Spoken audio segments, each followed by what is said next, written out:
She had everything: wealth, intelligence, a future built on her father's empire. But to marry a duke, she would have to surrender it all. What Elizabeth Caldwell didn't know was that her groom was drowning in debt, and their wedding was his only lifeline. When she discovered the truth, she faced an impossible choice: walk away from her destiny or rewrite the rules of marriage itself.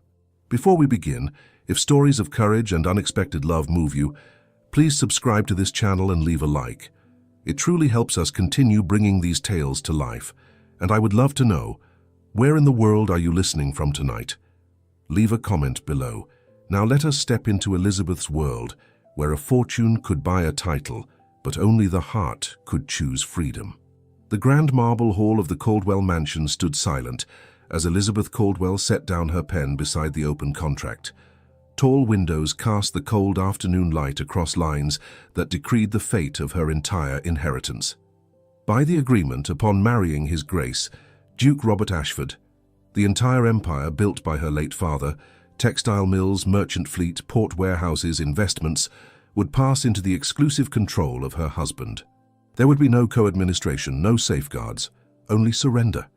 "This is the proper procedure for a union of your station," explained the family solicitor, adjusting his spectacles. "A dukedom requires unity of property."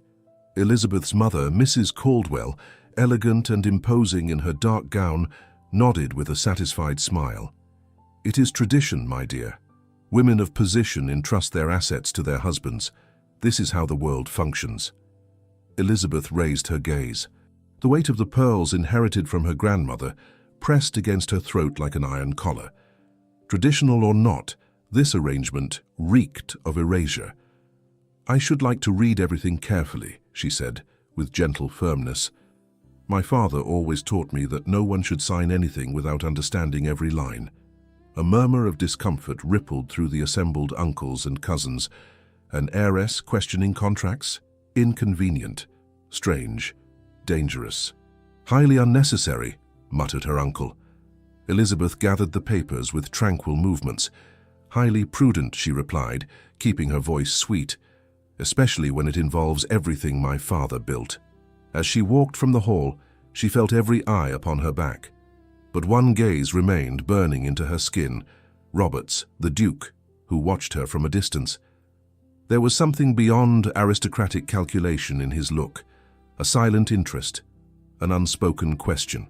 She did not smile, but for 1 second she held his stare, and in the silent tension between them, something new ignited.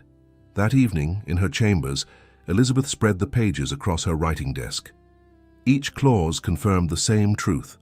By saying yes, she would cease to be mistress of herself. The dukedom would gain everything. She would become ornament, womb, name. A light knock at the door. The maid entered, carrying an envelope sealed with blue wax. "It was delivered by special messenger, miss." Elizabeth broke the seal. The handwriting was firm, unfamiliar. "The Caldwell heiress believes she is marrying a man of fortune. She is mistaken. Duke Robert Ashford stands on the brink of ruin. Search for the letters bearing the Renthorpe seal in your father's old study. Sign nothing before you see the truth." A chill ran down her spine. It did not read like gossip. It read like warning. Guided by memory, she descended through the dark corridors to the study that had remained locked since Mr. Caldwell's death. The scent of paper and tobacco still lingered in the air.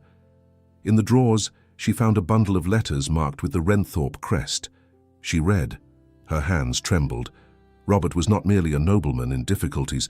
He was drowning in debt, properties mortgaged, ruined by investments manipulated by his own cousin, the influential Alexander Renthorpe. The marriage and the contract were not tradition. They were a lifeline.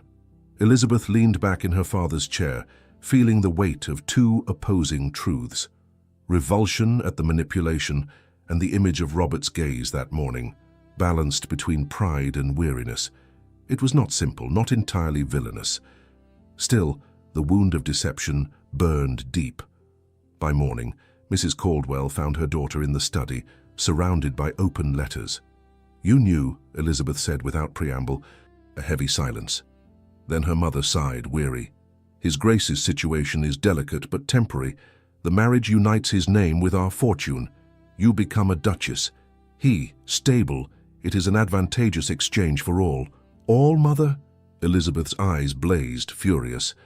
And what do I gain besides a title purchased with the blood of the workers in our factories? Was I sold without knowing the price? Do not be melodramatic. Her mother's tone hardened. Your father dreamed of seeing you rise above commerce. You were not made for ledgers, Elizabeth. You were made for a great marriage. Elizabeth released a brief, incredulous laugh. He personally taught me to read balance sheets, mother, to negotiate, to care for the people who depend on us. And now you will use that talent to save a dukedom. There is honor in that. Better this than marrying on whim and falling into disgrace. The date is set. The contract is the path. Your duty is clear. Duty.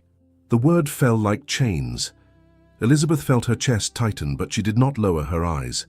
My duty, she murmured, may not be to be silently deceived. When she left the study, she saw Robert on the terrace, in conversation with the solicitor. He turned his face as he sensed her presence, and for 1 second their gazes locked. This time she did not look away. There was something hard and vulnerable in his eyes, like a man holding up a crumbling castle alone. And beneath everything, a spark of admiration for her courage the previous night. The tension between them took on another color, mistrust and stubborn, dangerous attraction. The afternoon brought a note. Lady Elizabeth, I request the honor of your company in the East Gardens. There are matters that should not remain in silence. Robert Ashford. Elizabeth descended to the gardens in a simple blue silk gown and the pearls at her throat. Each step was a calculation. Robert awaited her by the fountain, impeccable but with shadows beneath his eyes. When she approached, he bowed, and for an instant their gazes locked too close for two near strangers. Thank you for coming, he said, his voice low, grave. When a groom requests a frank conversation, it would be discourteous to refuse, she replied. They sat. The breeze carried the scent of roses. The initial silence weighed heavier than any words. I am told of your hesitation regarding the contract, he began. I came to assure you that the terms are customary. Elizabeth tilted her face, studying him. And I came to hear whether your grace considers it customary to demand that a woman surrender everything she possesses to a man she barely knows. He arched an eyebrow, surprised, not by the provocation but by the spark of intelligence. You speak with candor, madam. My father taught me that circumlocution is a waste of time. She kept her tone serene, especially when so much is at stake. Robert hesitated. Something in him seemed to struggle between pride and honesty. My investments have suffered reversals, he admitted, but I intend to honor every obligation. Your dowry would accelerate recovery. In return, you would have the position you deserve. So that is it, Elizabeth whispered. My life and my legacy in exchange for a title and a man who did not trust me enough to tell the truth. His eyes narrowed. You know more than you should, madam. Elizabeth drew from her purse a single letter bearing the Renthorpe crest. I know enough not to sign with my eyes closed. The tension between them electrified the air. He leaned slightly forward, not touching her, but close enough that she caught the discreet scent of sandalwood. If I explain everything, he murmured, would you still accept to become my wife? Elizabeth's heart faltered. There was wounded honesty in that question. That depends, she replied, maintaining her composure. Not only on what you tell me, but on whether you are capable of looking at me afterward, knowing I will not be a submissive bride. For an instant, they faced each other as equals, and something deep, unexpected passed between them. It was no longer merely transaction. It was duel. It was recognition. It was spark. The morning of the wedding dawned grey and cold. Elizabeth stood before the tall mirror in her chambers as the lady's maid fastened the last pearl button at her spine. The ivory silk gown shimmered in the candlelight, yards of Brussels lace cascading from her shoulders like frozen water. She looked every inch the perfect bride. Inside, she felt like a general preparing for battle. The unsigned contract lay in the drawer of her dressing table, hidden beneath handkerchiefs and letters. She had made her decision in the quiet hours before dawn, watching the first light break over the gardens. She would marry Robert Ashford, but on her own terms. Her mother swept into the room, resplendent in deep purple taffeta. You look magnificent, she breathed. genuine emotion softening her features. "Your father would have been so proud to see this day." Elizabeth met her mother's eyes in the mirror. Would he, Mother? Would he truly be proud to see me sign away everything he built, without question, without voice? Mrs. Caldwell's expression tightened. "He would be proud to see you become a duchess." To see the Caldwell name elevated beyond commerce and trade. That was always his greatest wish. No. Elizabeth turned from the mirror, her train whispering across the floor. "His greatest wish was that I think for myself, that I protect what he created, that I never be any man's puppet." The words hung in the air between them, sharp and final. Mrs. Caldwell stepped closer, her voice dropping low. "If you humiliate this family today, if you refuse the Duke at the altar, we will be ruined. Every door in society will close. You will destroy us."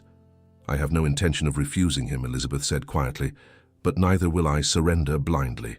Before her mother could respond, a knock interrupted them. The carriage was ready. St. James Cathedral rose like a pale stone fortress against the leaden sky. Inside, hundreds of candles fought back the gloom. The pews overflowed with London's elite, their whispers creating a low hum that echoed off the vaulted ceiling. Elizabeth stood in the vestibule, alone for one final moment. Through the open doors she could see Robert waiting at the altar. Even at this distance, his figure commanded attention, tall, broad-shouldered, impeccably dressed in deep charcoal with a dove-grey waistcoat. The organ's first notes swelled through the cathedral. Elizabeth stepped forward. Each step down the aisle felt weighted with significance. Eyes tracked her from every direction, curious, envious, judgmental.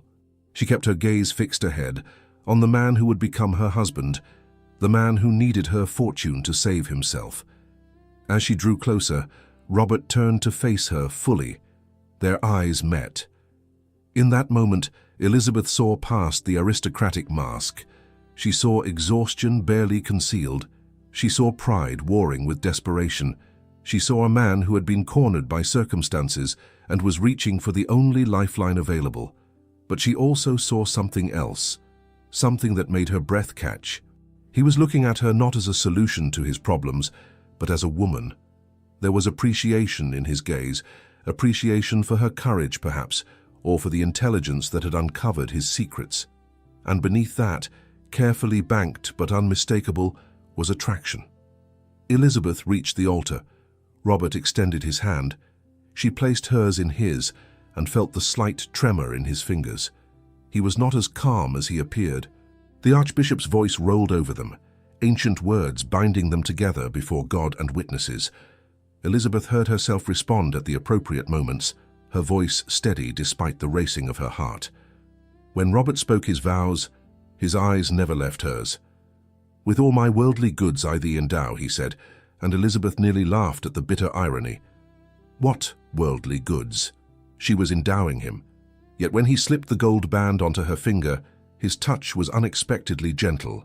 His thumb brushed across her knuckles in a gesture so brief it might have been accidental.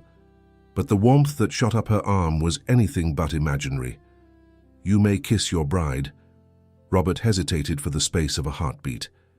Then he leaned forward, his hand rising to cup her cheek with surprising tenderness. His lips touched hers, a chaste kiss, proper for a cathedral wedding, but long enough that Elizabeth tasted the complexity of the moment. Fear and hope, obligation and possibility. When he pulled back, his eyes held a question. She answered it with the smallest tilt of her head. Not surrender, not yet. But acknowledgement that something had begun between them, something neither had planned. The reception at Ashford House unfolded with all the grandeur expected of a ducal wedding. Crystal chandeliers blazed overhead. Servants moved through the crowd with champagne and delicacies. An orchestra played in the gallery while guests danced and gossiped and calculated the political implications of this alliance. Elizabeth moved through it all with practiced grace, her hand resting lightly on Robert's arm. They were watched constantly, their every interaction dissected for signs of affection or discord. During the first dance, Robert held her correctly, maintaining the proper distance. "You dance well, my lady," he said, the formal address sounding strange now that they were wed. "As do you, your grace. My father insisted I learn, though he always said a sharp mind was worth more than graceful feet. Robert's lips quirked in what might have been a smile. Your father was a wise man. I wish I had known him. He would have liked you, Elizabeth said, then paused. Or rather, he would have liked the man you might have been had circumstances been different. Robert's hand tightened fractionally at her waist. And what man is that? One who did not need to marry for money. One who could court a woman honestly, without calculation. The music swelled around them. Robert guided her through a turn, bringing them momentarily closer. If I could go back, he said, his voice low enough that only she could hear, I would do many things differently. But I cannot change the past. I can only attempt to be worthy of the present. The sincerity in his tone caught Elizabeth off guard. She looked up at him and saw that the mask had slipped again. For just a moment, she glimpsed the man beneath the title, someone struggling against currents beyond his control, trying to save not just his fortune, but his honor. The dance ended. Robert bowed. Elizabeth curtsied, and in that exchange, something shifted between them.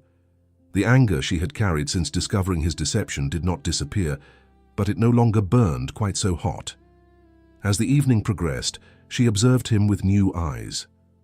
The way he thanked the servants personally, the genuine warmth with which he greeted old friends, the protective way he deflected an overly forward guest who attempted to claim too much of her attention. Near midnight, the family solicitor approached with the contract in hand, a hopeful expression on his thin face. Your Grace, if the Duchess might finalize the documents before retiring. Elizabeth met the solicitor's gaze coolly. I prefer to review all legal matters in private with my husband after the conclusion of the reception. Surely such important documents deserve our full attention, not signatures scrawled in haste amid celebration. The solicitor's face fell. Robert turned to look at her, surprise flickering across his features, followed by something that might have been admiration. My wife is quite right, Robert said smoothly. Such matters require proper consideration. We will address them tomorrow. The solicitor had no choice but to retreat. Robert offered Elizabeth his arm, guiding her toward a quieter corner of the ballroom. You enjoy keeping everyone unsettled, he murmured. I enjoy not being treated as if I lack sense or agency, she replied. The contract remains unsigned, Your Grace, and it will remain so until we have had a very frank conversation about what our marriage will actually be. Robert's jaw tightened, but his eyes held that same spark of reluctant appreciation. Then it seems, my dear wife, that we have much to discuss before this night is through. The challenge hung between them, electric and dangerous. Elizabeth felt her pulse quicken. They were married now, bound by law and church. But the real battle, the one that would determine the shape of their lives together, was only just beginning. The library at Ashford House stood silent in the late hours. Firelight cast dancing shadows across leather-bound volumes and dark wood paneling.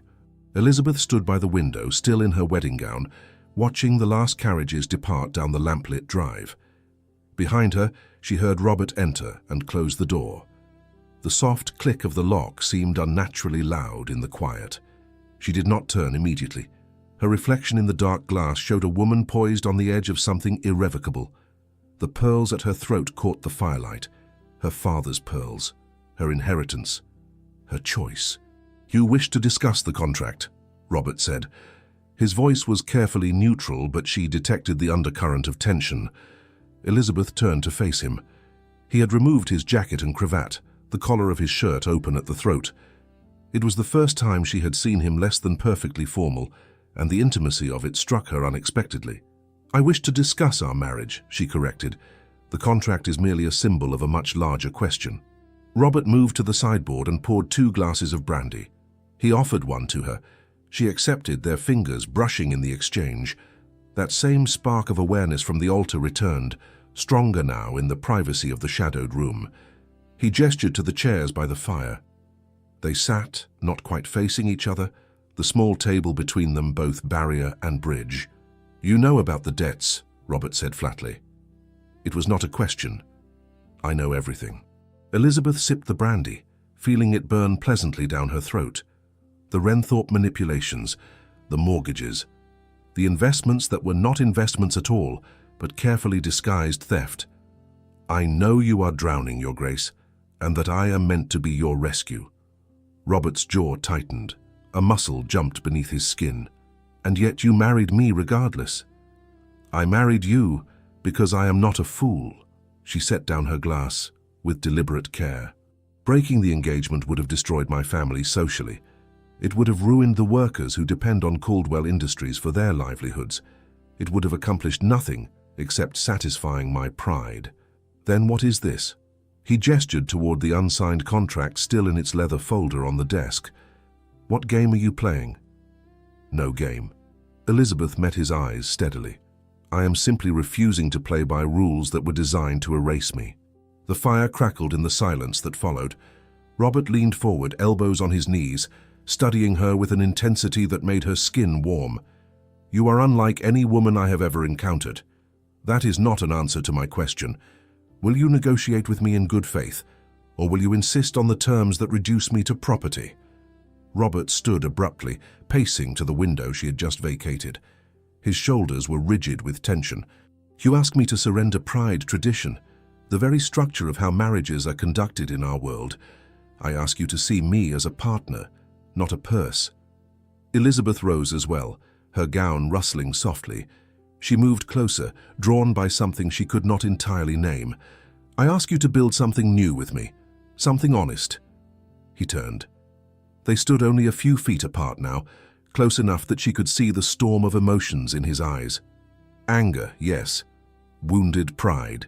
But also something else, a desperate hope that he was trying to crush before it could take root. And what would this partnership entail?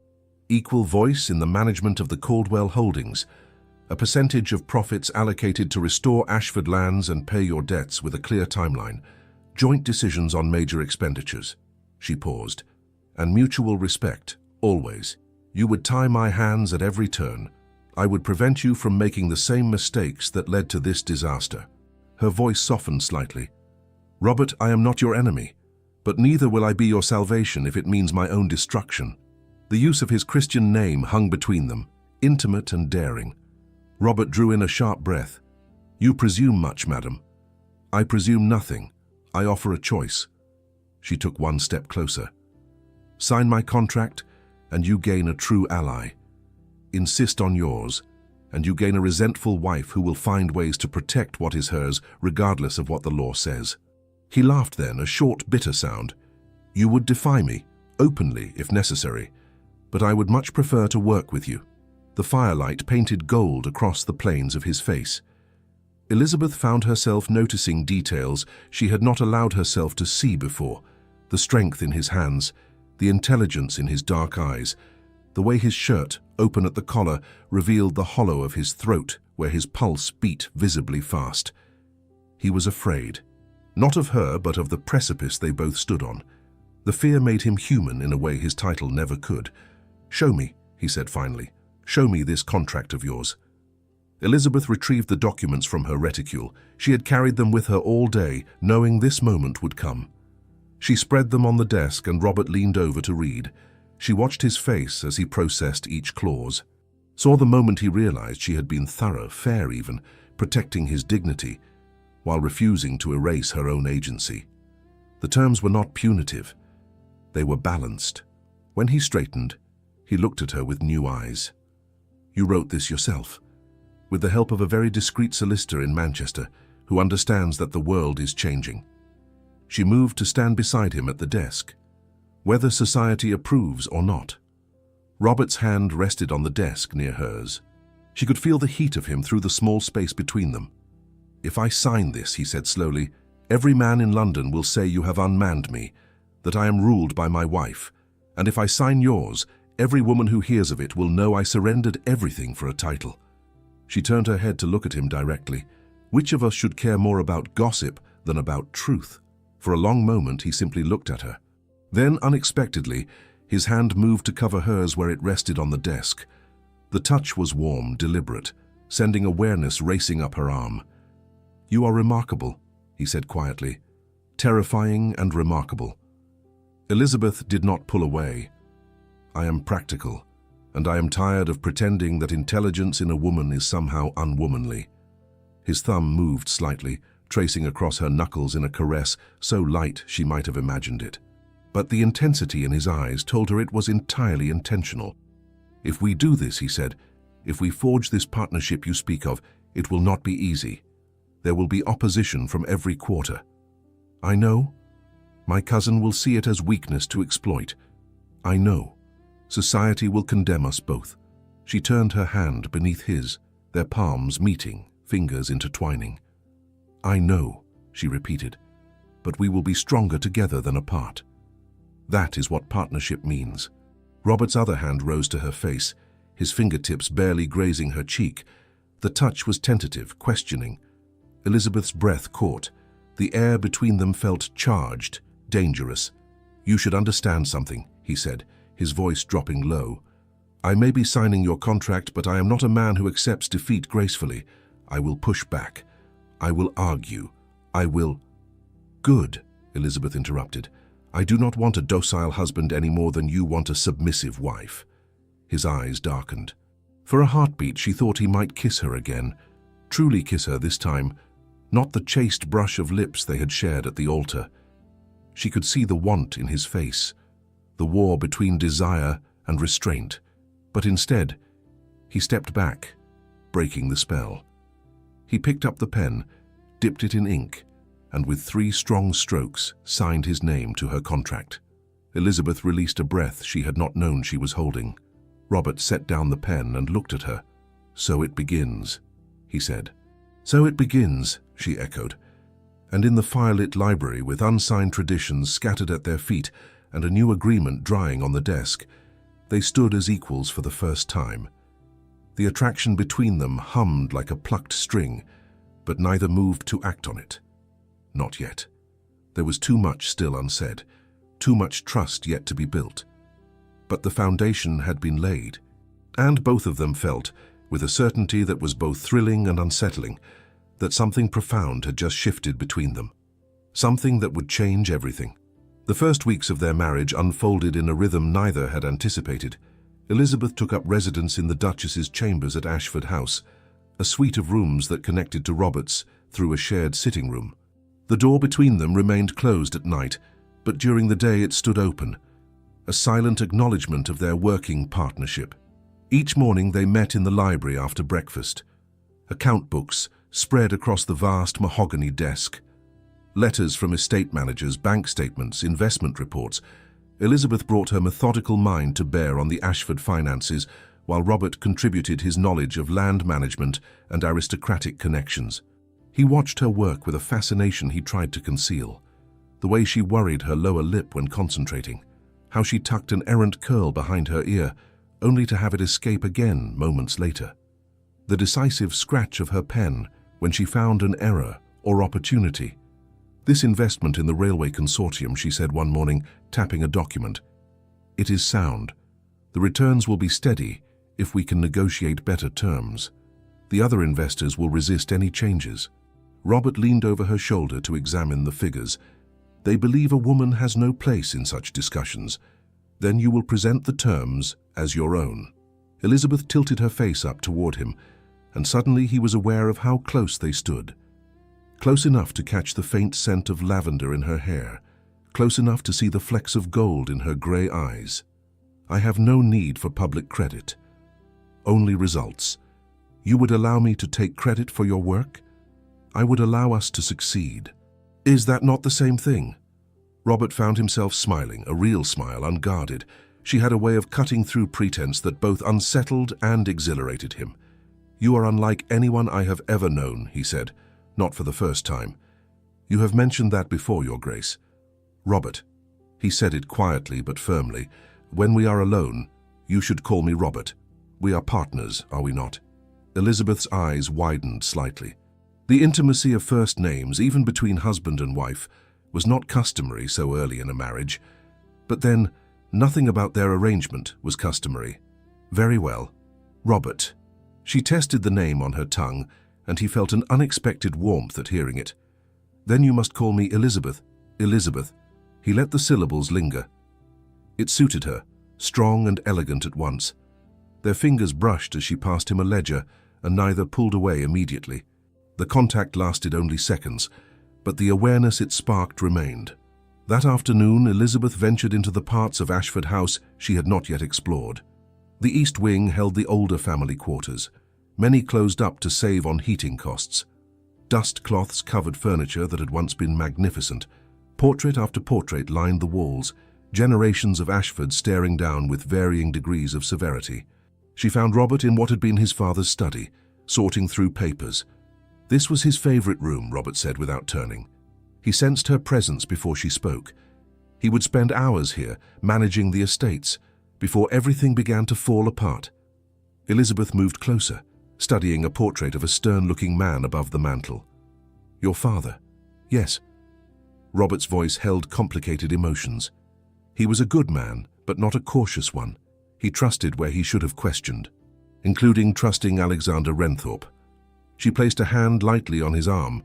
The gesture was meant to comfort, but the moment her palm made contact with the fine wool of his sleeve, something electric passed between them.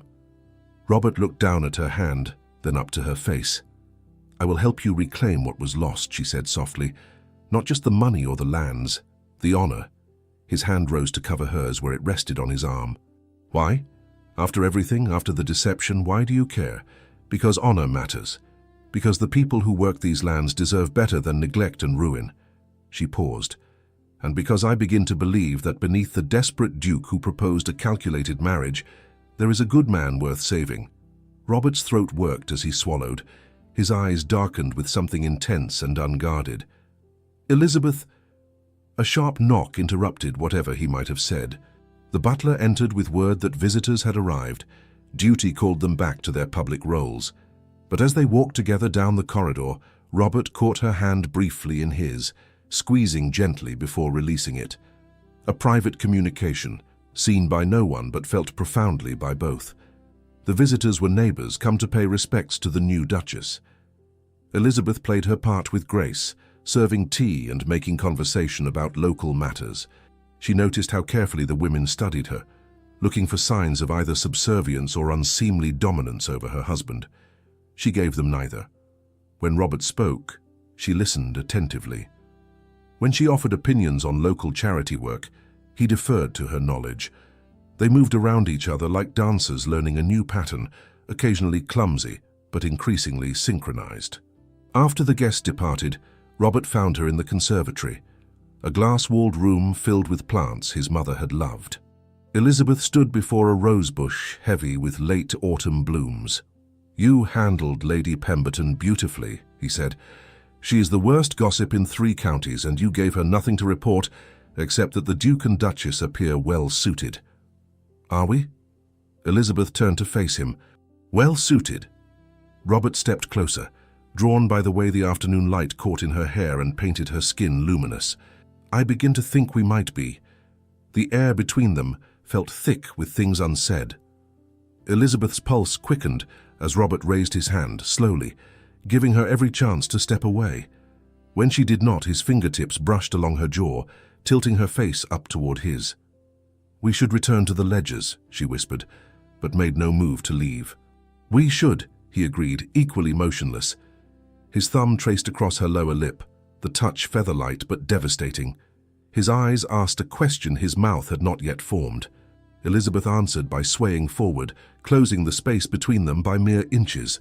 Not quite touching, but near enough that she felt the heat radiating from his body. Near enough that their breaths mingled. Robert's control wavered visibly. His hand slid from her jaw to cup the back of her neck, fingers tangling in the soft hair at her nape. Elizabeth's hands rose to his chest, feeling the rapid beat of his heart through the fine linen of his shirt.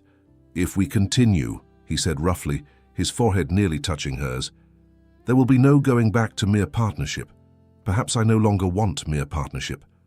The words were barely out of her mouth before his lips claimed hers. This kiss was nothing like the chaste pressure at the altar. This was heat and hunger barely restrained. Robert's arm swept around her waist, pulling her flush against him. Elizabeth gasped at the contact, and he took advantage, deepening the kiss until she felt dizzy with sensation. Her fingers clutched at his shoulders, holding on as the world tilted. She had been kissed before, chaste, stolen moments in her youth. But this was different. This was acclaiming, a question and answer all at once. When they finally broke apart, both breathing hard, Robert rested his forehead against hers. "Elizabeth," he breathed, and she heard wonder in his voice. "What are you doing to me?" She smiled, her lips still tingling from his kiss. "The same thing you are doing to me, changing everything." He pulled back enough to look at her properly, his hands still cradling her face as if she were something precious. "I did not expect this," he admitted. "Any of this."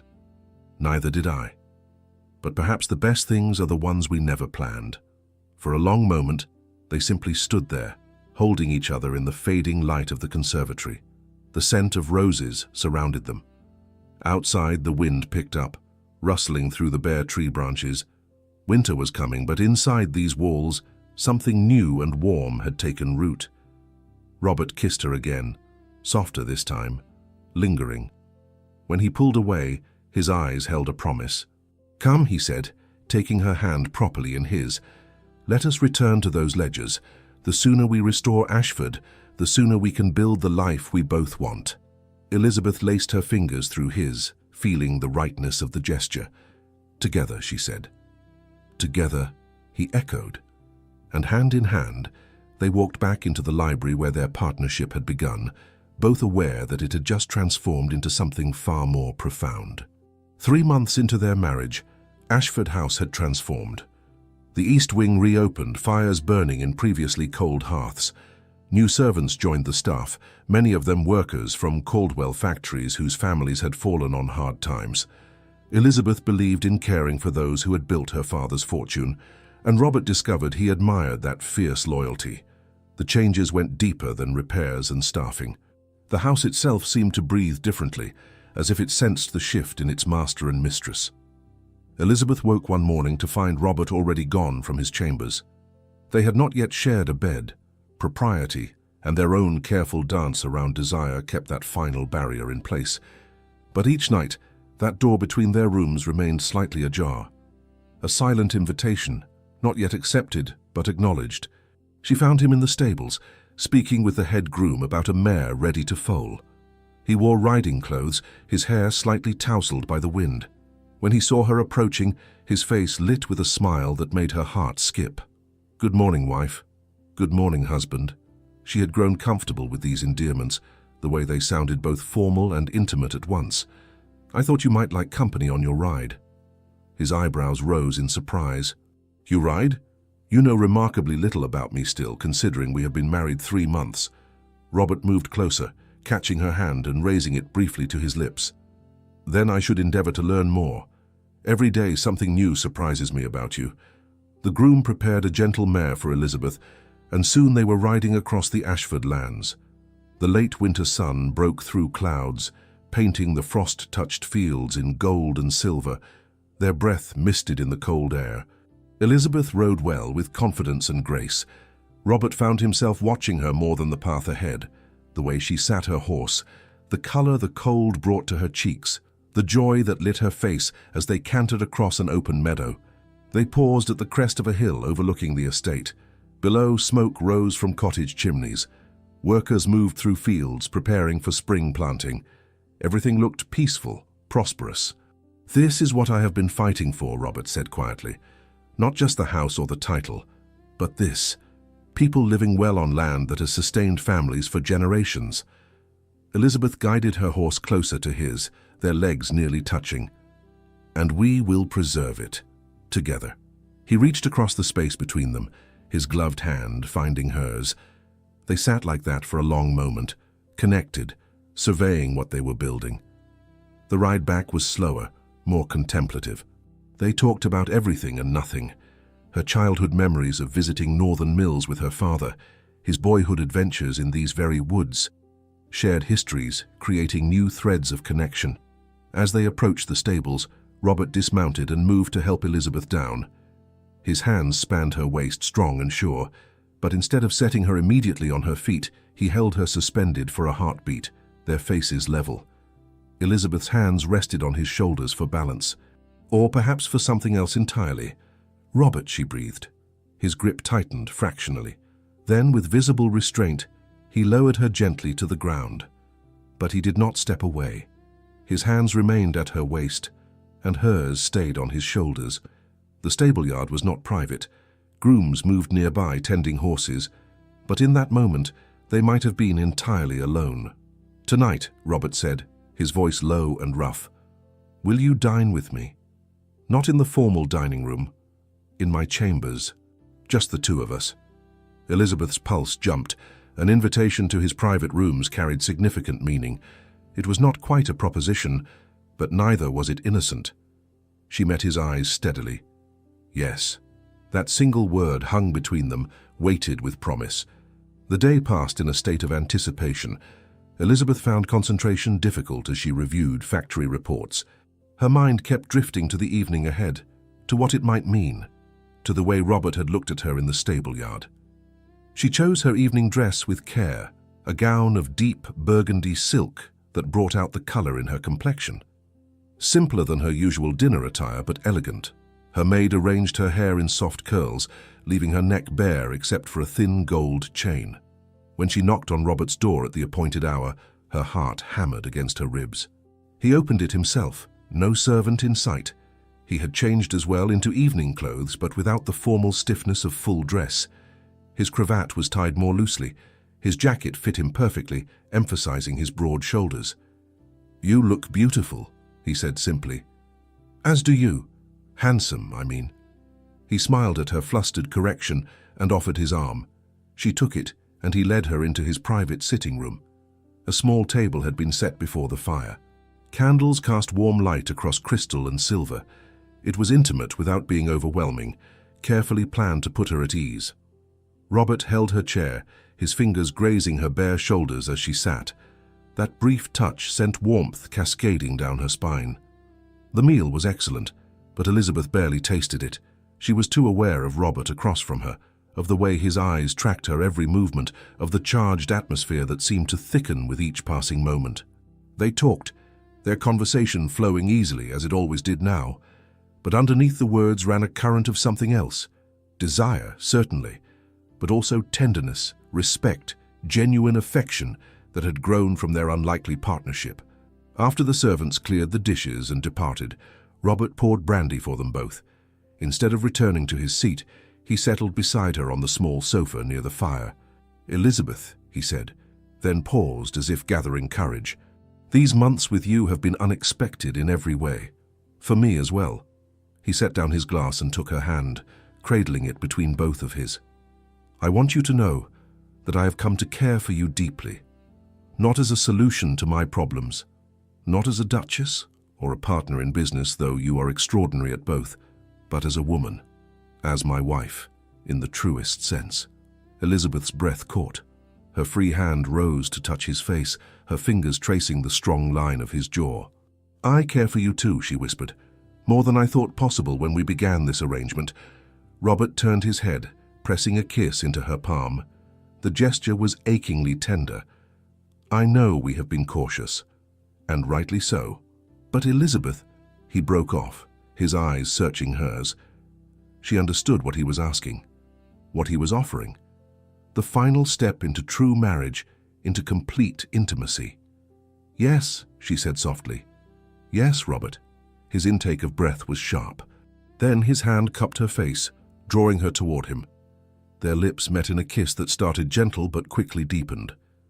Elizabeth's hands tangled in his hair, pulling him closer. Robert's arm wrapped around her waist, nearly lifting her into his lap. When they broke apart, both breathing hard, Robert rested his forehead against hers. "Are you certain?" "I have never been more certain of anything." He stood, drawing her up with him. His hand trembled slightly as he led her toward the door that connected to his bedchamber. At the threshold he paused. "If at any moment you wish to stop—" "I will not wish to stop," she interrupted. "I want this. I want you." The raw honesty in her voice seemed to undo something in him. He pulled her into his arms, holding her tight, his face buried in her hair. "I do not deserve you," he murmured against her temple. "Perhaps not." She pulled back enough to smile at him, her eyes bright. "But you have me regardless." He laughed softly, then kissed her again with a passion that left no doubt about his feelings. As he guided her through the door, into the intimate sanctuary of his bedchamber, Elizabeth felt no fear, no hesitation, only rightness, only the certainty that this partnership of necessity had transformed into something neither had dared hope for, into love. The fire burned low in the grate as they discovered each other, slowly, reverently. There was no hurry, no awkwardness, only two people who had come to know each other's minds, finding equal delight in learning each other's bodies. Robert was gentle, careful of her innocence, but Elizabeth matched his passion with her own. She had never been one to hold back or play coy, and she did not start now. Her honesty, her enthusiasm, her willingness to both give and take pleasure, it all combined to make their joining something transcendent. Afterward, as they lay tangled together, Elizabeth's head on Robert's chest, his fingers trailing patterns on her bare shoulder, contentment settled over them both like a benediction. "I love you," Robert said into the quiet. "I did not plan to, but I do." Elizabeth tilted her face up to look at him, her eyes soft in the dim light. "And I love you, despite everything, because of everything." He kissed her again, slower this time, savoring. Then he pulled the covers over them both, keeping her tucked securely against his side. "Sleep, my love," he murmured. "Tomorrow begins the rest of our lives." But even as Elizabeth drifted into contented sleep, neither of them knew that shadows were gathering, that the peace they had fought to build was about to be tested, that Alexander Renthorpe had been watching, waiting, and that his patience had just run out. The letter arrived on heavy cream parchment, sealed with the Renthorpe crest in blood-red wax. Elizabeth found it on the breakfast table where Robert had left it, his own half-eaten meal abandoned beside it. She broke the seal and read, "My dear cousin, I find myself in the neighborhood and thought it past time to pay my respects to your new bride. I shall call upon you Thursday next at 2 o'clock. I trust this finds you both well and prospering. Your devoted cousin Alexander Renthorpe." The words were courteous, but Elizabeth felt the threat beneath them like a blade concealed in velvet. She found Robert in his study, staring out the window with tension visible in every line of his body. "He knows," Robert said without turning. "Somehow he knows we have begun to recover, that the estates are profitable again." Elizabeth moved to his side, her hand finding his. "Then let him come. We have nothing to hide." Robert looked at her, his expression dark. "You do not know Alexander. He is charming, brilliant, and utterly without conscience.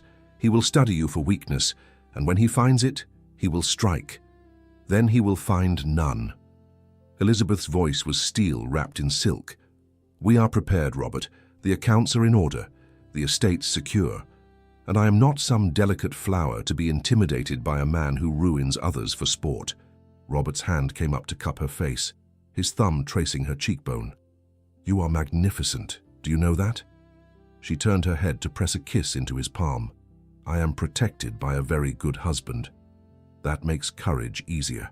The days before Renthorpe's visit passed in preparation.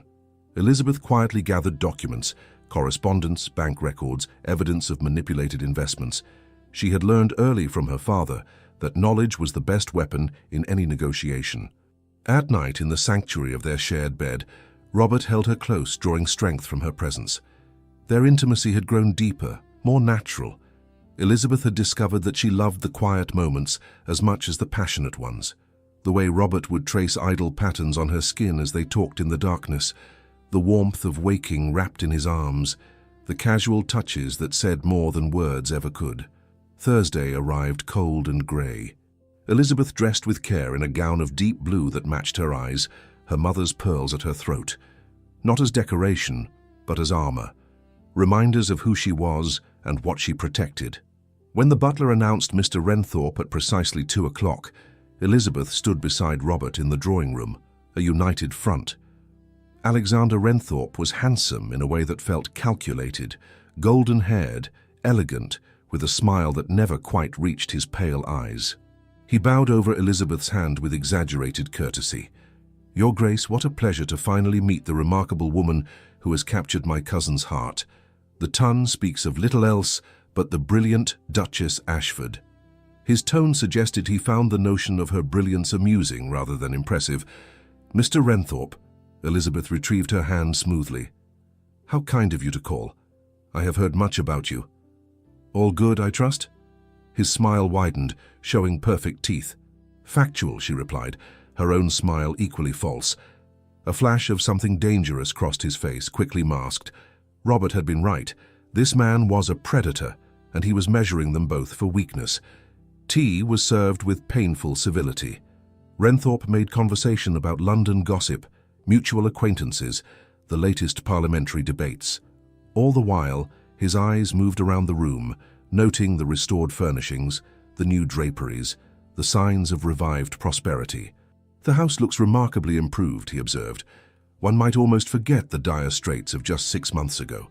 Hard work and sound management work wonders, Robert said evenly, and a well-timed marriage to a considerable fortune, naturally. Renthorpe's gaze settled on Elizabeth. You must be very proud of the transformation your dowry has purchased, Your Grace. The insult was subtle but unmistakable. Elizabeth set down her teacup with deliberate care. I am proud of what my husband and I have built together, Mr. Renthorpe. Partnership tends to yield better results than exploitation. Direct hit. Renthorpe's smile tightened fractionally. How modern of you both. Though I wonder if such arrangements are sustainable. Traditional structures exist for reasons, after all. So does progress, Elizabeth countered. Those who cling too tightly to the past often find themselves left behind. Robert's hand found hers on the sofa between them, hidden from Renthorpe's view but offering support. She squeezed back, drawing strength from the contact. The conversation continued in this vein, verbal parries disguised as pleasantries. Renthorpe probed for information about their finances, their investments, their plans. Elizabeth deflected with practiced ease, while Robert maintained an expression of polite indifference. Finally, Renthorpe stood to take his leave. I do hope we will see more of each other now that I am back in England.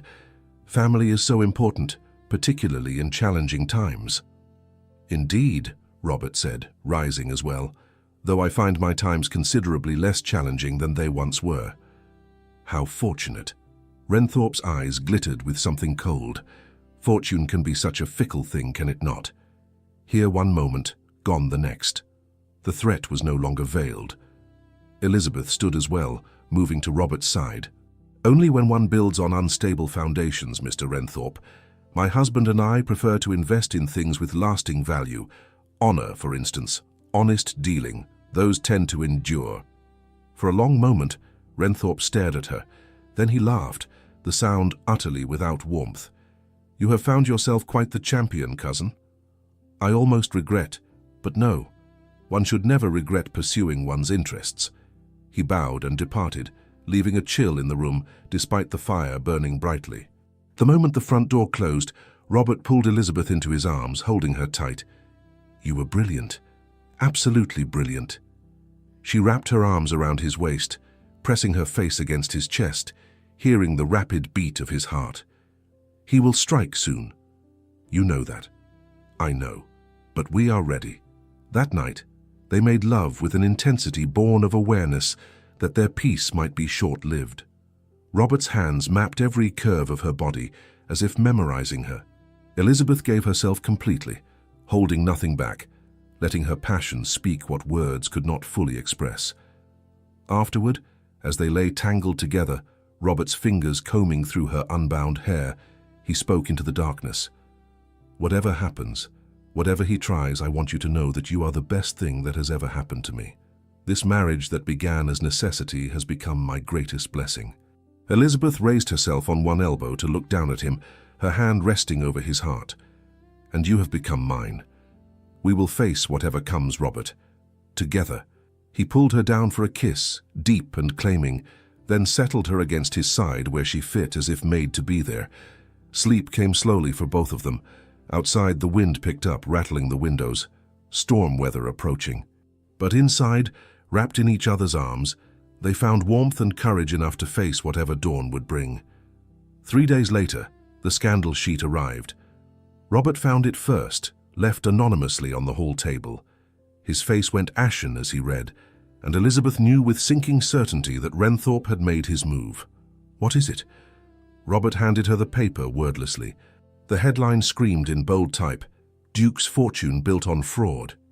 Questions raised about Caldwell Industries' labor practices. The article detailed allegations of worker exploitation, dangerous conditions, child labor. All lies, but presented with just enough truth mixed in to seem credible. And at the center of it all, the implication that Elizabeth had knowingly brought tainted money to her marriage, that Robert had willingly accepted blood money to save himself. Elizabeth read it twice, her hands steady despite the fury building inside her. This is Alexander, obviously. Robert's voice was tight with barely controlled rage. He strikes at you to hurt me, to discredit us both. No. Elizabeth set down the paper and turned to face her husband.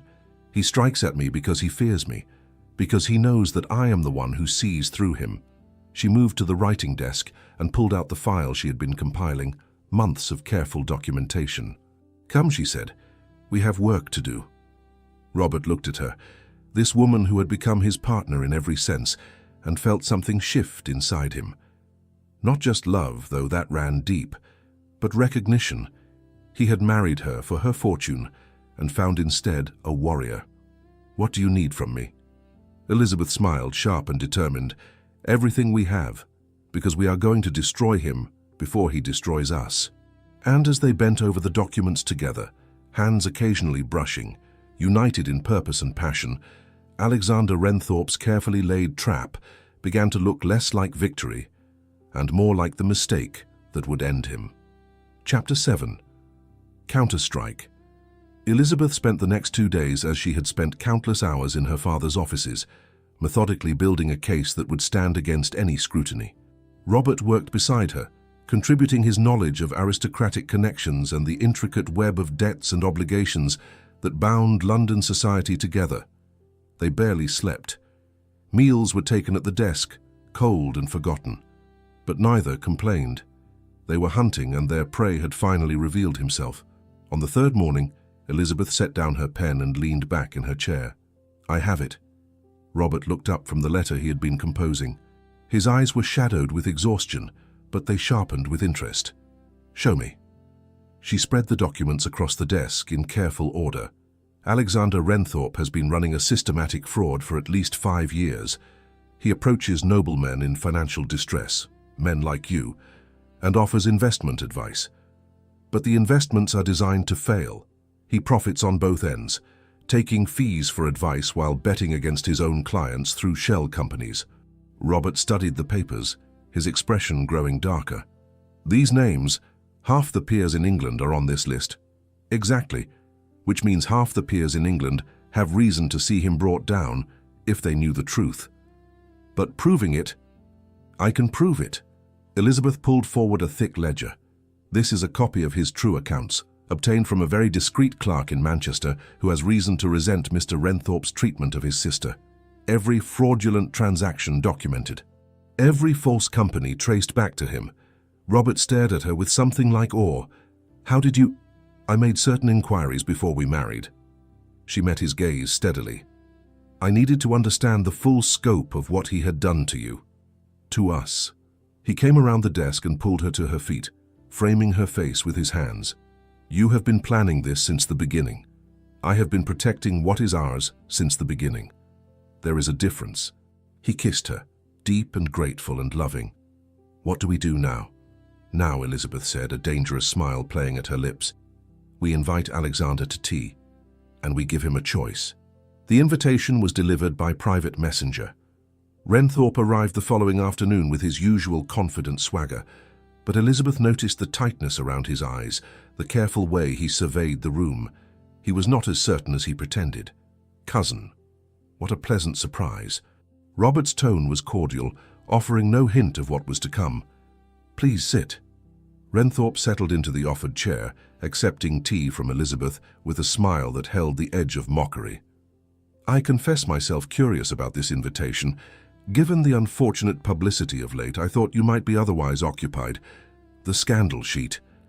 Elizabeth's voice was mild as she poured her own tea. Yes, that was rather distressing. For about an hour. Renthorpe's smile faltered slightly. An hour. Just long enough to draft responses to all major newspapers, with complete documentation of Caldwell Industries' exemplary labor practices, including testimonials from workers, safety records, and independent audits. She sipped her tea calmly. The retraction should appear tomorrow. The color began to drain from Renthorpe's face. You seem to have been busy. Oh, we have been very busy. Robert leaned forward slightly. For instance, we have been studying investment patterns. Fascinating how certain advisors seem to profit regardless of their clients' fortunes. Elizabeth reached beneath the tea table and withdrew a leather folder, placing it on the table between them with quiet finality. This is a complete record of your fraudulent activities over the past 5 years, Mr. Renthorpe. Every false investment, every shell company, every nobleman you have systematically ruined. Renthorpe's hand jerked, rattling his teacup. Tea slopped onto the saucer. That is impossible. You could not have... A clerk you wronged was very helpful. Elizabeth's voice remained pleasant as if discussing the weather. As were several of your victims, once they understood the full scope of your deception. Renthorpe stood abruptly, his mask of civility shattering. You cannot prove any of this. No one will believe a merchant's daughter over documented evidence. Robert stood as well, his presence suddenly commanding. Over testimony from a dozen peers, over bank records that trace every fraudulent transaction. Elizabeth remained seated, the picture of calm composure. We are not unreasonable, Mr. Renthorpe. We are offering you a choice. Renthorpe's eyes darted between them, calculating, desperate. What choice? Robert moved to stand behind Elizabeth's chair, his hand resting on her shoulder in a gesture of unity. You will transfer back the properties you seized through fraudulent means. You will make restitution to those you have wronged, on a schedule we will provide, and you will retire from London society permanently. Or, Renthorpe spat the word, or we take this evidence to the authorities and every newspaper in England.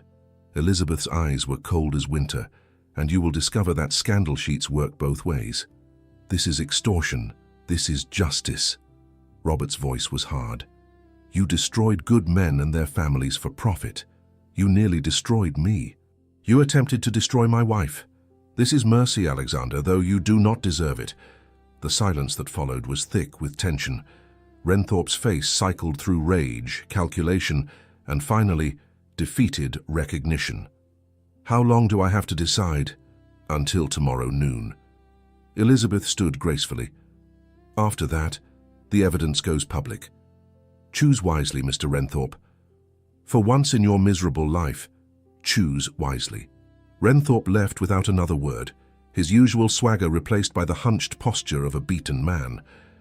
The moment the door closed, Elizabeth's knees buckled slightly. Robert caught her, holding her steady.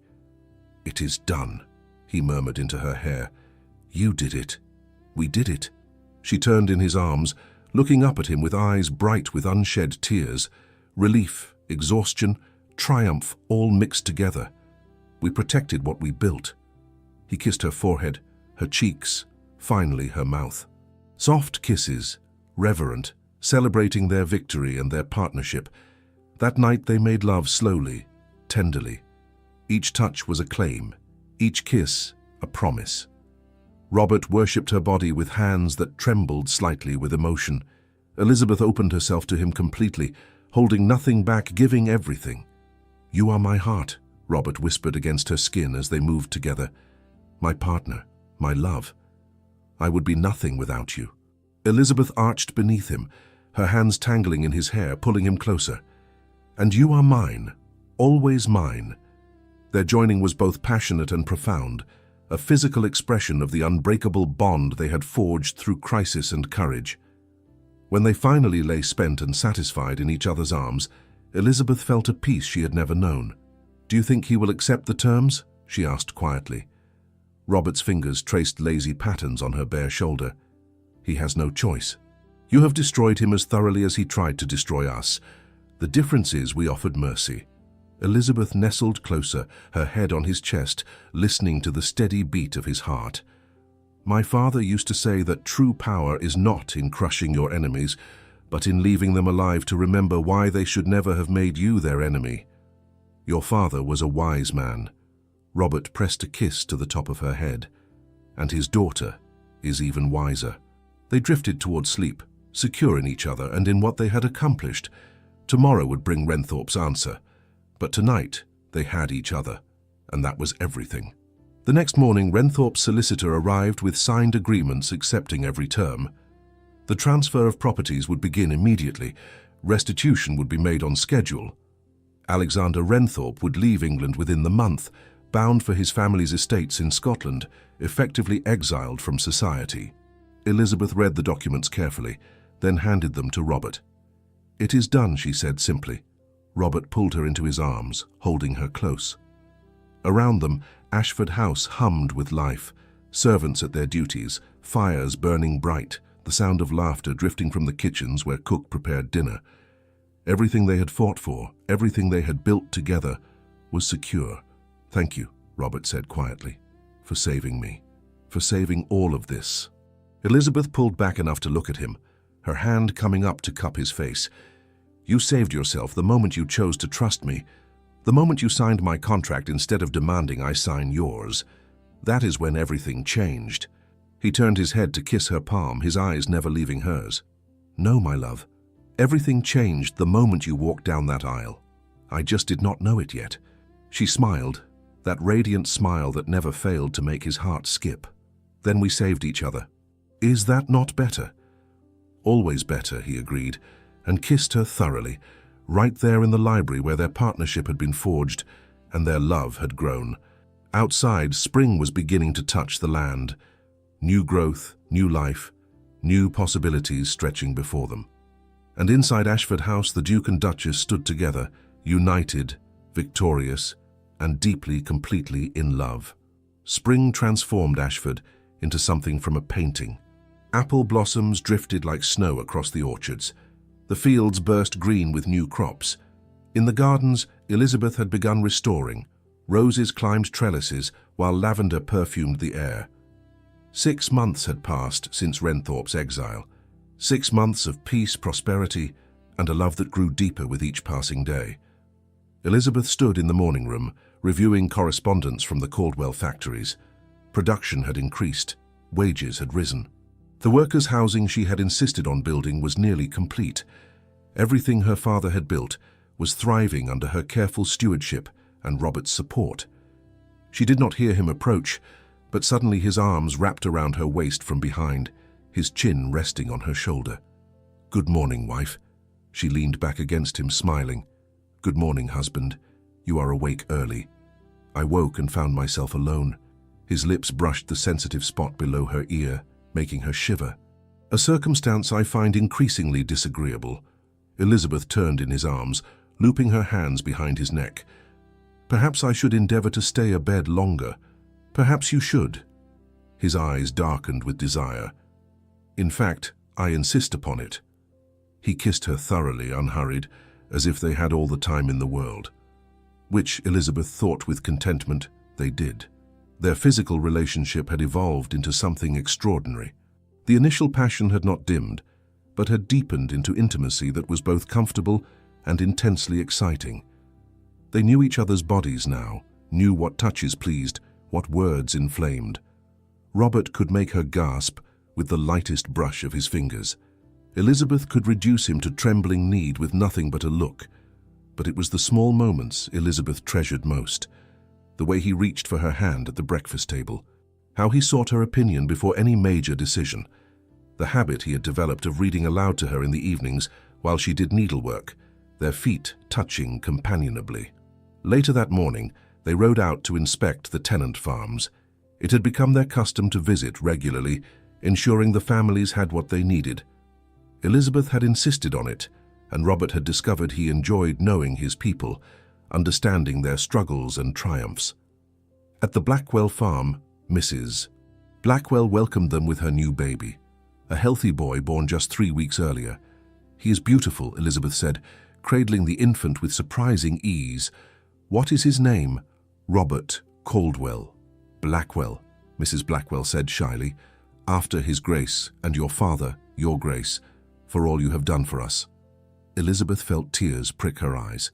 She looked up at Robert, who stood beside her with an expression of deep emotion. "We are honored," he said quietly. truly honored. As they rode away, Robert was uncharacteristically quiet. Elizabeth glanced at him curiously. "What are you thinking?" He was silent for a moment longer, then reined his horse closer to hers. "I was thinking that I would very much like to have a child with you. Many children, if we are so blessed." Elizabeth's breath caught. They had never discussed it explicitly, though the possibility hung between them each time they made love. "I would like that too," she said softly. "Very much." His hand reached across to cover hers on the reins. "You would be an extraordinary mother, strong and wise and loving, and you will be a wonderful father, patient and kind and protective." They rode home in comfortable silence, but Elizabeth felt the weight of possibility settling over them both, a new chapter waiting to be written. That night, their lovemaking took on new meaning. Each touch carried purpose beyond pleasure. Robert was achingly tender, reverently worshipping her body. Elizabeth met his passion with her own, opening herself completely, welcoming the possibility of creating life together. Afterward, as they lay tangled together, Robert's hand splayed possessively across her flat stomach. "I love you," he murmured, beyond reason, beyond words. Elizabeth covered his hand with hers, lacing their fingers together. "And I love you, more than I ever thought possible."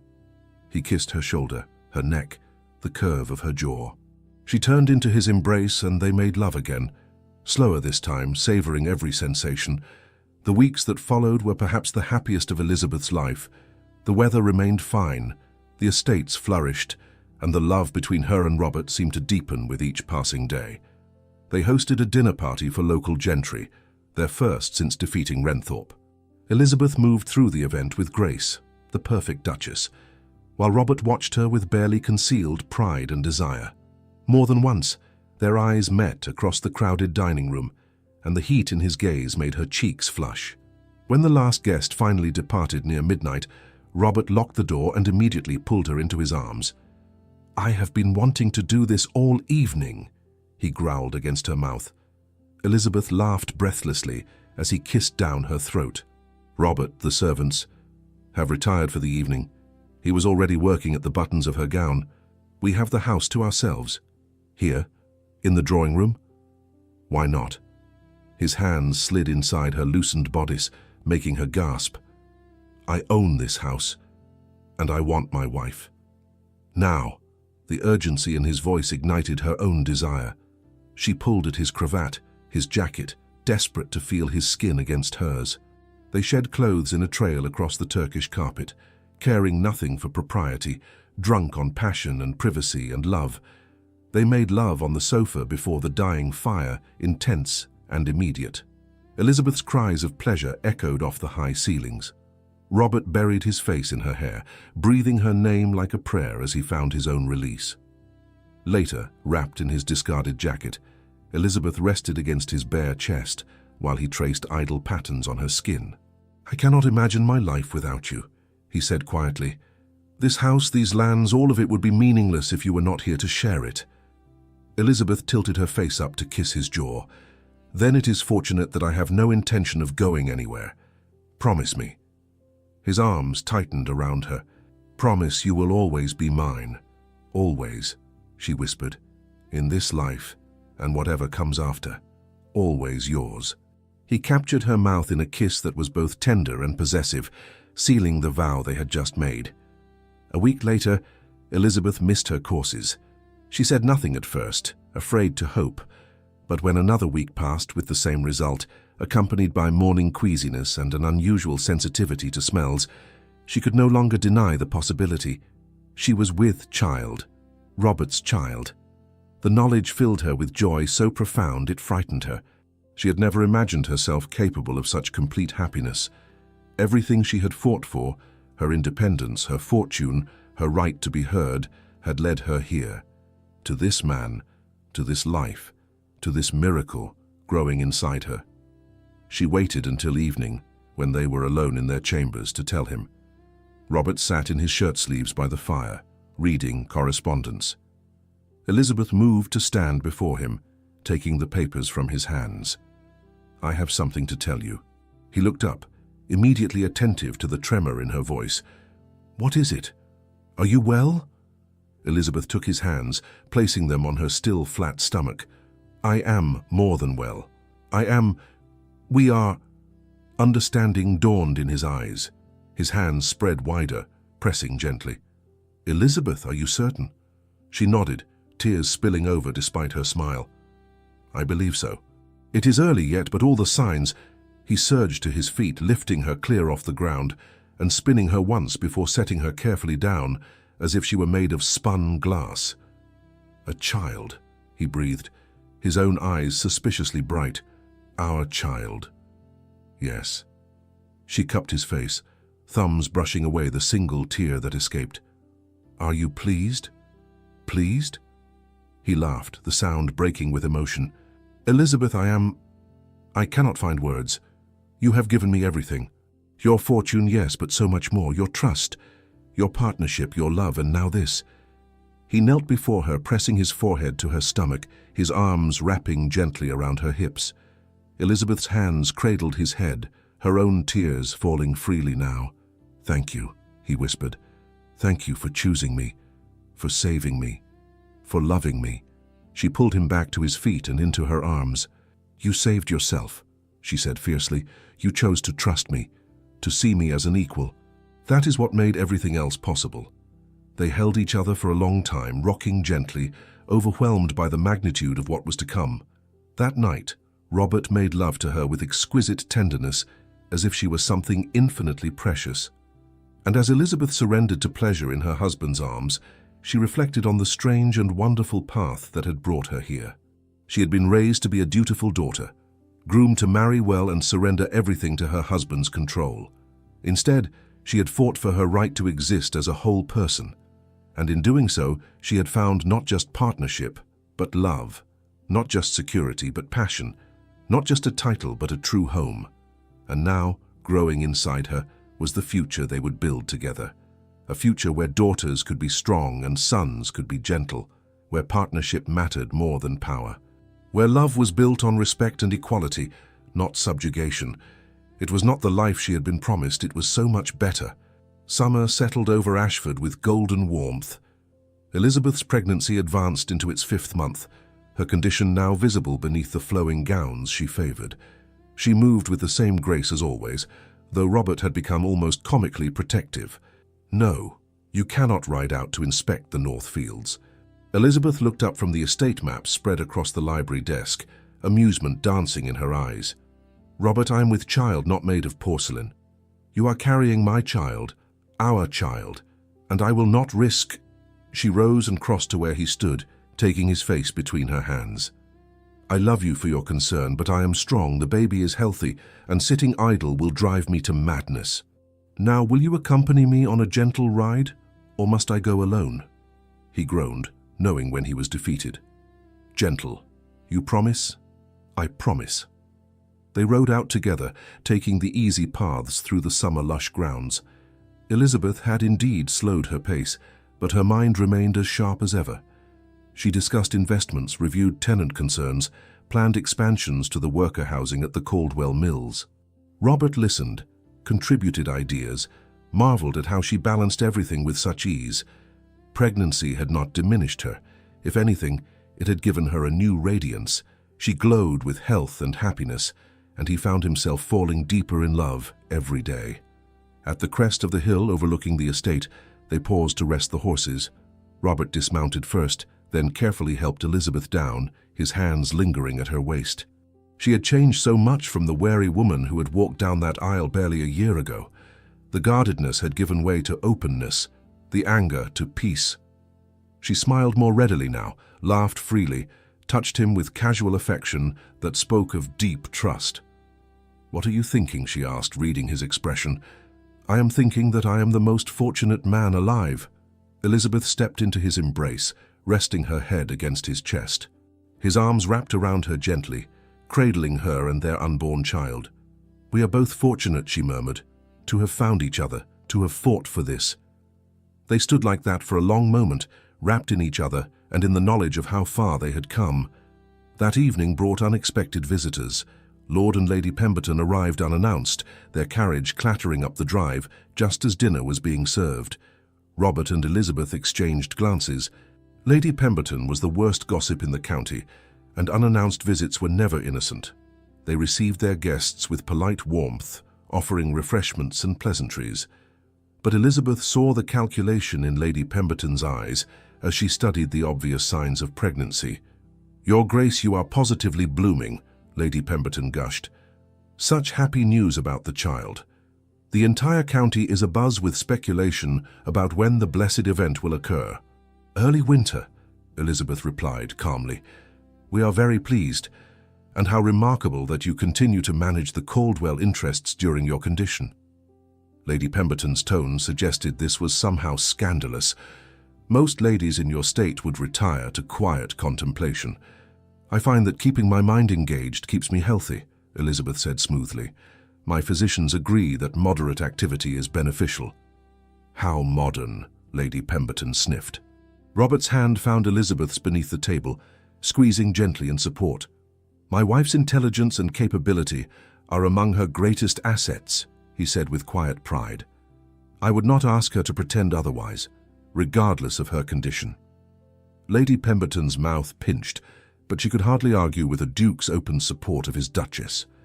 The conversation moved to safer topics, but the underlying message had been clear. Society still found their partnership unusual, perhaps even threatening. A woman who did not surrender her mind and agency upon marriage challenged the natural order. "Let them whisper," Elizabeth thought. "We are building something better." After the Pembertons departed, Robert pulled Elizabeth into his arms. "I am sorry you must endure such scrutiny." She looked up at him, her eyes soft with love. "I endure nothing. I have you. I have our child growing within me. I have a life of purpose and meaning. What do I care for the opinions of small-minded people?" He kissed her tenderly, then with growing passion. His hands roamed her changed body with reverence, finding beauty in every new curve. "You grow more lovely every day," he murmured against her lips, "more desirable." Elizabeth pulled back slightly, genuine surprise in her expression. "Truly? Even as I grow round as a cottage, especially then?" "You carry our child, Elizabeth. There is nothing more beautiful to me." He proved his words that night, making love to her with exquisite care. Her pregnancy had made her more sensitive, and Robert had learned to be gentle, finding new ways to bring her pleasure that was safe for the baby. Elizabeth surrendered to his touch, trusting him completely, crying out his name as waves of sensation washed over her. Afterward, they lay tangled together, Robert's hand resting protectively over her swelling belly. The baby kicked, a flutter of movement that made them both still in wonder. "He is strong," Robert whispered. "Or she," Elizabeth corrected with a smile. "Girls can be strong too." "Indeed they can." He pressed a kiss to her bare shoulder. "If we have a daughter, I hope she has your courage and brilliance. And if we have a son, I hope he has your compassion and sense of justice." Elizabeth turned in his arms to face him. "You have those qualities too. You showed them when you trusted me. When you signed that contract, when you chose partnership over pride." Robert's eyes darkened with emotion. "You brought out the best in me, made me want to be worthy of you. You were always worthy. You just needed to see it yourself." They made love again, slower this time, tender and unhurried. Each touch was a reaffirmation of their bond, each kiss a promise of the future they were building. The following weeks brought continued prosperity. The Caldwell Mills thrived under Elizabeth's management. The Ashford estates produced their best harvests in a decade. Robert's careful investments, guided by Elizabeth's analytical mind, yielded impressive returns. They began preparing the nursery together, a room that had once belonged to Robert's mother. Elizabeth chose soft blues and creams, while Robert surprised her by commissioning a beautiful cradle, carved with both the Ashford and Caldwell crests united. It symbolized what they had become. Two houses, two fortunes, two people who had merged into something greater than either alone. One evening, as autumn began painting the trees in gold and crimson, Elizabeth sat in the library, while Robert read aloud from a volume of poetry. Her needlework sat forgotten in her lap, as she simply watched him, this man who had become everything to her. He looked up, catching her gaze. "What is it?" "I was remembering," she said softly. The day I found those letters about your debts, how angry I was, how betrayed I felt. I'm still sorry for that deception. Do not be." She set aside her needlework and moved to sit beside him. "If you had been honest from the start, I might have refused you out of principle. Instead, circumstances forced us together, and in being forced together, we learned to choose each other." Robert set down his book and pulled her into his lap, careful of her belly. "I choose you," he said fiercely, "every day, every moment. You are my heart, Elizabeth, and you are mine." He kissed her deeply, then simply held her, his hand resting over their child, feeling the life they had created stirring within her. Outside, the sun set in brilliant colors. Inside, wrapped in each other's arms, the Duke and Duchess of Ashford prepared for the next chapter of their remarkable story. A child was coming. New challenges would follow. Society would continue to whisper and judge. But they had faced worse and emerged stronger. They had built a partnership on honesty and respect.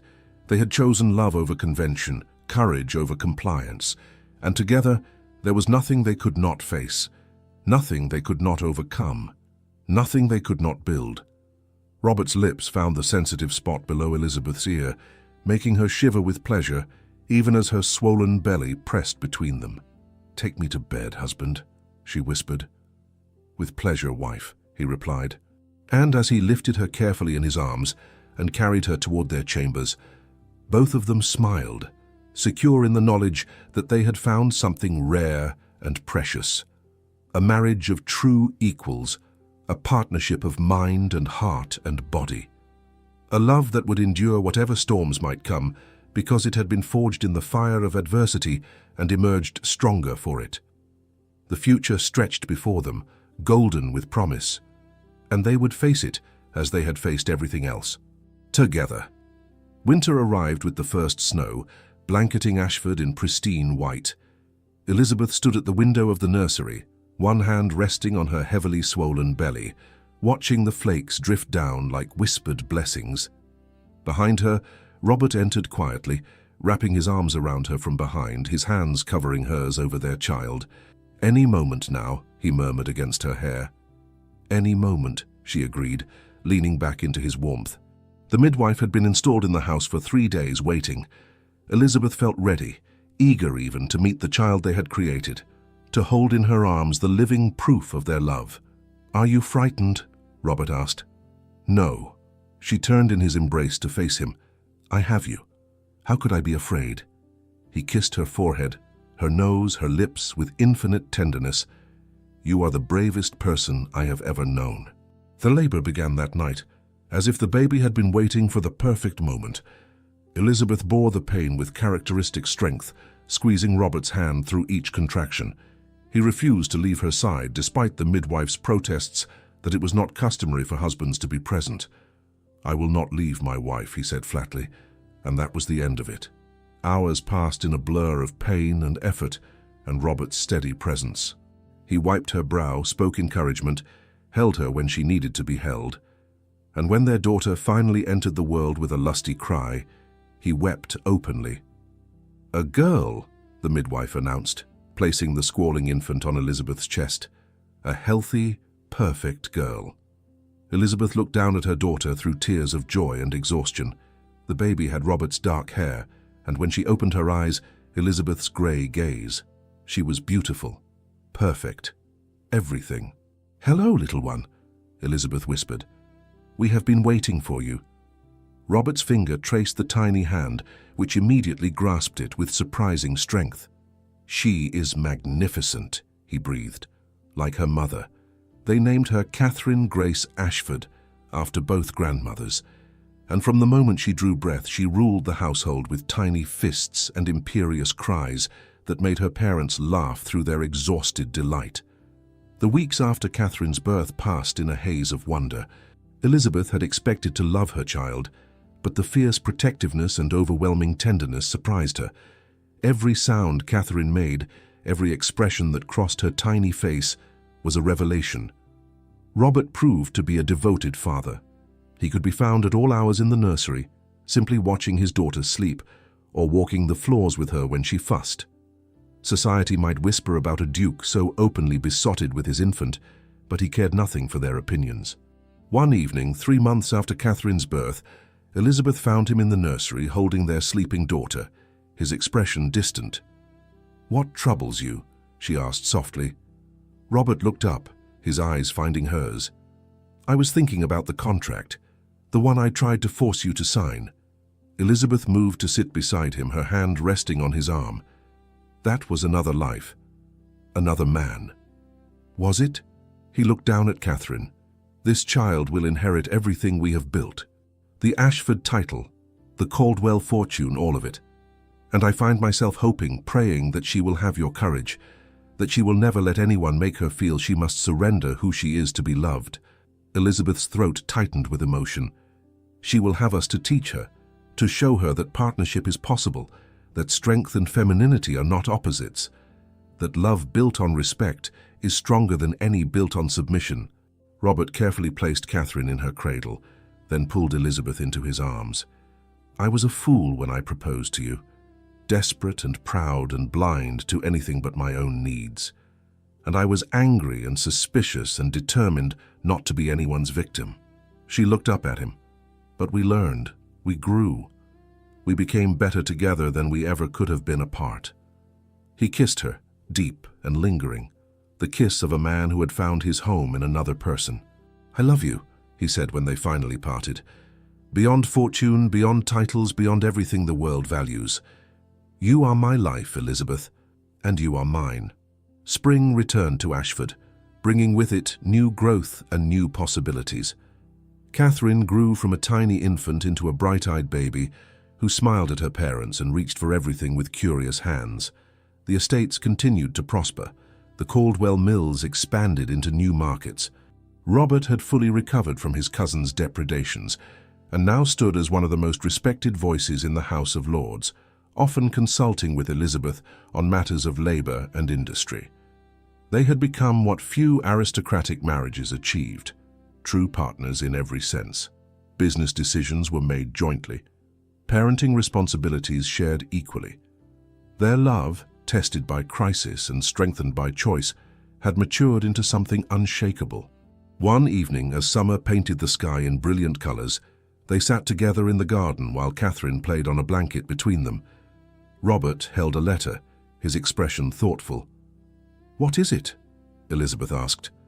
"An invitation. The Duke of Westmore requests our counsel on restructuring his estates.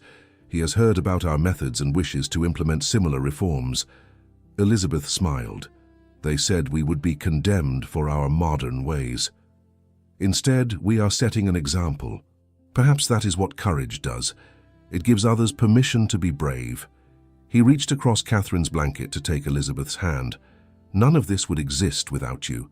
The reforms, the prosperity, the respect we have earned. You did this. We did this," she corrected gently. "You could have insisted on your contract. You could have forced submission. Instead, you chose to trust me. That choice changed everything." Robert brought her hand to his lips, his eyes never leaving hers. "Marrying you was supposed to save my fortune. Instead, you saved my soul." Catherine chose that moment to voice her own opinion with a happy shriek, making them both laugh. Elizabeth scooped up their daughter, holding her close, while Robert wrapped his arms around them both. As the sun set over Ashford, painting everything gold, Elizabeth reflected on the journey that had brought them here. She had been raised to believe that marriage meant surrendering herself, that a woman's worth was measured by her obedience, that love was less important than duty. She had learned instead that love without respect was empty, that partnership required courage from both sides, that the greatest fortunes could not be counted in pounds and properties.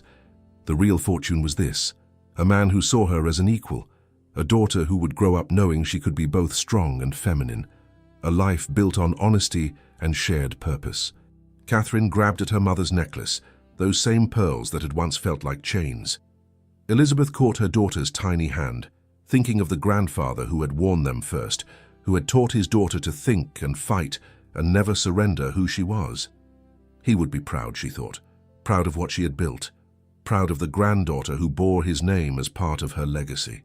Robert's arms tightened around them both, and Elizabeth felt the rightness of it settle into her bones. This was what she had fought for. This was what they had built together. Not just wealth or status or power, but love. True love, hard-won and deeply rooted. A marriage that began with deception but transformed into the truest partnership, a fortune that could never be bought, only earned through courage and choice and the willingness to see each other as equals.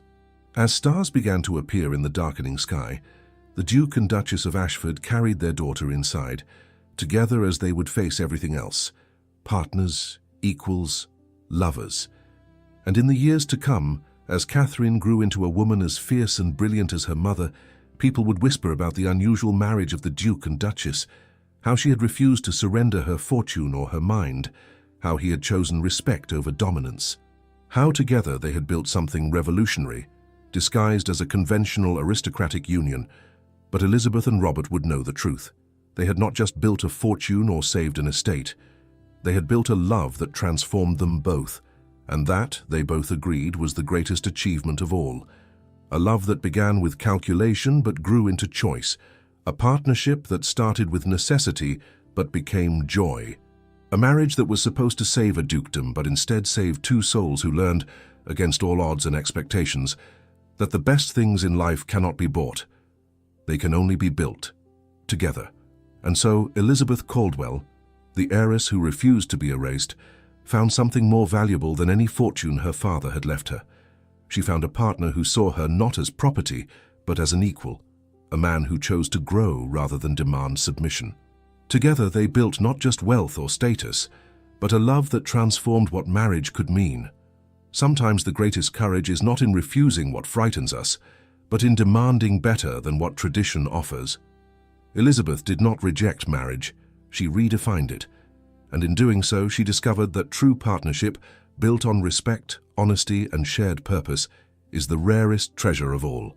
What would you risk for a love that sees you as you truly are? What traditions would you challenge to build something better? If this story moved you, please leave a like to help others discover it. Subscribe to this channel for more tales of courage, love, and the strength to demand more from life. And tell me in the comments, where in the world are you listening from tonight? I love knowing that these stories travel across borders and connect hearts everywhere. Thank you for spending this time with Elizabeth and Robert. May you find or build a love as brave as theirs.